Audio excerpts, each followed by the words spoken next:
Some wag has playfully implied that my video suggesting that Prince Andrew, President Clinton, and Richard Branson were filmed together. I don't think they were filmed together, though they were certainly up to no good while they were being filmed, if those films actually exist, and if those films are not a figment of somebody's lurid imagination. But I didn't realize that Richard Branson was part of this speculative orgy of awfulness. And two things come to mind. The first is a Madonna song, and the second is Quentin Crisp. And I'm not thinking about the rather brilliant line he says, what is it now? Any film is better than real life. No, I'm not thinking about that quote.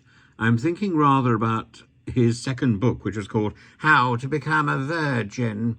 And he explains that he was busy becoming a virgin because once you appear on the telly, no matter how depraved you may have been, people cross the road to shake your hand and say, I saw you on the telly.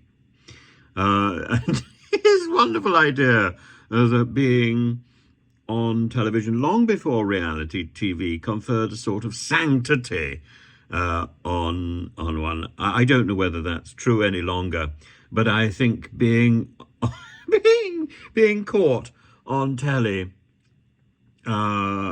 in inappropriate positions, as is implied by the activities of President Clinton, Prince Andrew, and indeed Richard Branson, is probably not something that is going to endear them to the crowd, so that to reach out and say, oh, Prince Andrew, I saw you on the telly. I think that's the last thing he wants to know. And I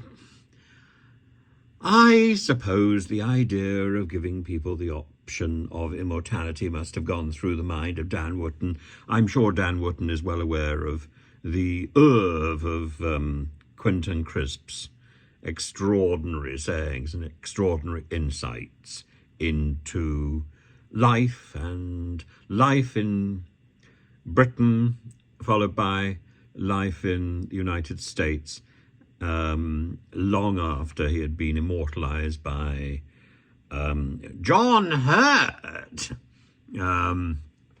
in the Naked Civil Servant.